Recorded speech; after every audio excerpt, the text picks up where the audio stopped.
नमस्कार। सदीनामा रोजाना बुलेटिन में आप सभी का स्वागत है। मैं रूपा रजक आ गई हूँ लेकर 30 दिसंबर 2025 का संपादकीय, जिसका शीर्षक है जब न्याय ने स्वयं को याद दिलाया कि वह सत्ता नहीं संकल्प है, जिसे कलमबद्ध किया है हमारे सह संपादक प्रोफेसर RK जैन अरिजीत जी ने। आज का हमारा विषय न्याय को लेकर है। भले चाहे न्याय देर से मिली हो, पर मिलती ज़रूर है। और जब न्याय ने स्वयं को याद दिलाया कि वह सत्ता नहीं संकल्प है। अरावली पर्वतमाला केवल पहाड़ियों का समूह नहीं, बल्कि उत्तर भारत की जीवन रेखा है। जानते हैं संबंध में आगे क्या कहते हैं हमारे संपादक महोदय। न्याय के इतिहास में कुछ क्षण ऐसे होते हैं जब सर्वोच्च अदालत अपने निर्णयों से केवल कानूनी नहीं बोलती, बल्कि राष्ट्र की अंतरात्मा को दिशा देती हैं। सुप्रीम कोर्ट की न्यायिक दूरदर्शिता, संवेदनशीलता और साहस की जितनी भी प्रशंसा की जाए उतनी ही कम है। 29 दिसंबर 2025 को मुख्य न्यायाधीश सूर्यकांत की अध्यक्षता वाली पीठ द्वारा दिए गए दो महत्वपूर्ण फैसलों ने यह स्पष्ट कर दिया है कि देश की सर्वोच्च अदालत मात्र विधिक व्याख्याकार नहीं, बल्कि संविधान की आत्मा की सजग और सशक्त संरक्षक है। एक और अरावली पर्वतमाला से जुड़े मामले में स्वतः संज्ञान लेकर पूर्व आदेश पर रोक लगाई गई, तो दूसरी ओर उन्नाव प्रकरण में दोषी कुलदीप सिंह सेंगर को दी गई राहत को तत्काल निलंबित किया गया। ये दोनों निर्णय पर्यावरण संरक्षण और पीड़ित अधिकारों की रक्षा में ऐतिहासिक मील के पत्थर हैं।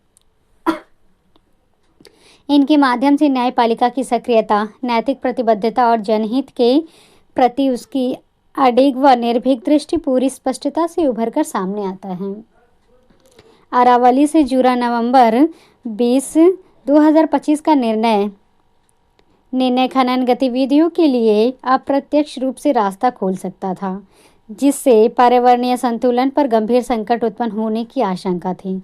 100 मीटर की ऊंचाई और 500 मीटर की दूरी की परिभाषा के कारण विशाल भूभाग संरक्षण के दायरे से बाहर जा सकता था। पर्यावरणविदों और नागरिक समाज में इससे गहरी चिंता फैल गई थी। ऐसे समय में सुप्रीम कोर्ट का स्वतः संज्ञान लेकर उस आदेश पर रोक लगाना न्यायिक सजगता का उत्कृष्ट उदाहरण है। अदालत ने स्पष्ट कर दिया है कि पर्यावरण जैसे संवेदनशील विषयों में जल्दबाजी घातक हो सकती है। उच्च स्तरीय विशेषज्ञ समिति के गठन का आदेश दूरदर्शी सोच को दर्शाता है। अरावली पर्वतमाला केवल पहाड़ियों का समूह नहीं, बल्कि उत्तर भारत की जीवन रेखा है। यह भूजल संरक्षण, जैव विविधता, जलवायु संतुलन और मरुस्थलीकरण रोकने में महत्वपूर्ण भूमिका निभाती। पर्यावरणविदों की आशंका के अनुसार लगभग 90% क्षेत्र संरक्षण से बाहर हो सकता था। सुप्रीम कोर्ट की रोक ने न केवल पर्यावरणीय निशान विनाश को थामा, बल्कि आने वाली पीढ़ियों के लिए प्रकृति की रक्षा का संकल्प भी दोहराया। विशेषज्ञों, वैज्ञानिकों और तकनीकी जानकारों से युक्त समिति के माध्यम से बहुआयामी अध्ययन का निर्देश देना यह दर्शाता है कि अदालत भावनाओं से नहीं, विवेक और विज्ञान से निर्णय ले रही है। यह विकास और संरक्षण के संतुलन की सशक्त मिसाल है। उधर उन्नाव मामला भारतीय न्याय व्यवस्था के सबसे संवेदनशील और पीड़ादायक अध्यायों में से एक रहा है। पीड़िता ने एक प्रभावशाली राजनेता के विरुद्ध न्याय की लड़ाई लड़ी, जिसमें उसे और उसके परिवार को असहनीय यातनाएं झेलनी पड़ी। पिता की हिरासत में मौत हो गई। परिवार पर हमले और लगातार धमकियों के बावजूद उसने हार नहीं मानी।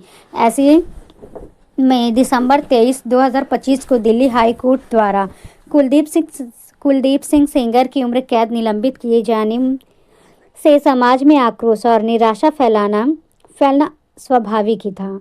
यह निर्णय पीड़ित पक्ष के घावों को फिर से हरा करने वाला प्रतीत हुआ और न्याय पर विश्वास डगमगाने वाला हस्तक्षेप किया। उसने भरोसे को फिर से सबूत किया और मजबूती से लड़ा। अदालत ने हाई कोर्ट के आदेश पर तत्काल रोक लगाते हुए स्पष्ट संदेश दिया है कि जघन्य अपराधों में राहत अपवाद नहीं बन सकती। न्यायालय ने यह भी रेखांकित किया है कि ऐसे मामलों में संवेदनशीलता सर्वोपरि होनी चाहिए। यह फैसला केवल एक आरोपी की रिहाई रोकने तक सीमित नहीं, बल्कि यह सोच को खारिज करता है जिसमें सत्ता, प्रभाव या सहानुभूति के आधार पर अपराध की गंभीरता कम आंकी जाती है। पीड़िता की पीड़ा को न्यायिक मान्यता मिलना लोकतंत्र के लिए अत्यंत आवश्यक था। इन दोनों मामलों में सुप्रीम कोर्ट की भूमिका न्यायिक सक्रियता की उत्कृष्ट मिसाल बनकर उभरी है। जब कभी कार्यपालिका या अन्य संस्थाएं दबाव, असमंजस या चुप्पी का रास्ता अपनाती है, तब न्यायपालिका का हस्तक्षेप लोकतंत्र को संतुलित करता है। अरावली प्रकरण में स्वतः संज्ञान और उन्नाव मामले में त्वरित रोक यह दर्शाती है कि अदालत जनभावनाओं और संवैधानिक मूल्यों दोनों के प्रति सजग है। यह सक्रियता केवल अधिकार का क्षेत्र प्रयोग नहीं, बल्कि जिम्मेदारी का निर्वहन है। इसमें आम नागरिक का यह विश्वास गहरा हो जाता है कि न्याय व्यवस्था निष्क्रिय नहीं, बल्कि सतत जागरूक और जीवंत संस्था है।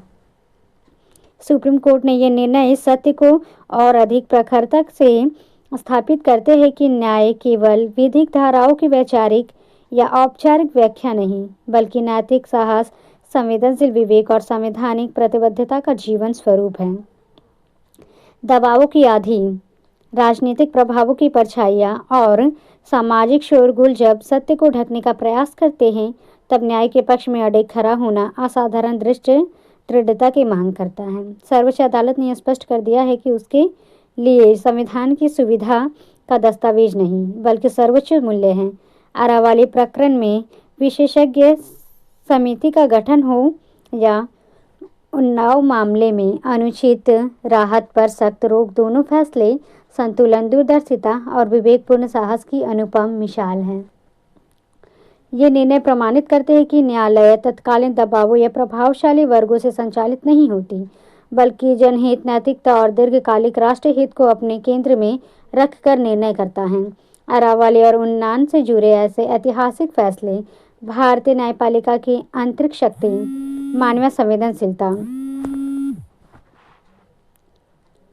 एक और सदियों पुरानी प्रकृति की मौन पीड़ा को स्वर मिला, तो दूसरी ओर अत्याचार से पीड़ित नारी की करुणा पुकार को न्याय की संबल की भरी प्रकृति प्राप्त हुई। यह संविधान की उस जीवंत आत्मा का प्रकटीकरण है जिसमें मानव गरिमा और पर्यावरण संरक्षण समान आदर के अधिकारी हैं। जब समय की कसौटी पर संस्थाएं डगमगाते लगते हैं, तब सर्वोच्च न्यायालय का हस्तक्षेप यह सिद्ध करता है कि न्याय कभी निर्बल नहीं होता, न ही परिस्थितियों के आगे समर्पण करता है। ये निर्णय आने वाली पीढ़ियों के लिए नैतिक प्रकाश स्तंभ बनेंगे और यह अटल संदेश देंगे कि भारत में न्याय आज भी जागृत है, सजग है और साहसपूर्वक सत्य के पक्ष में खड़ा है। तो ये था दोस्तों हमारा आज का संपादकीय। कल फिर लौटेंगे एक नए विषय, एक नए संपादकीय के साथ। तब तक के लिए नमस्कार।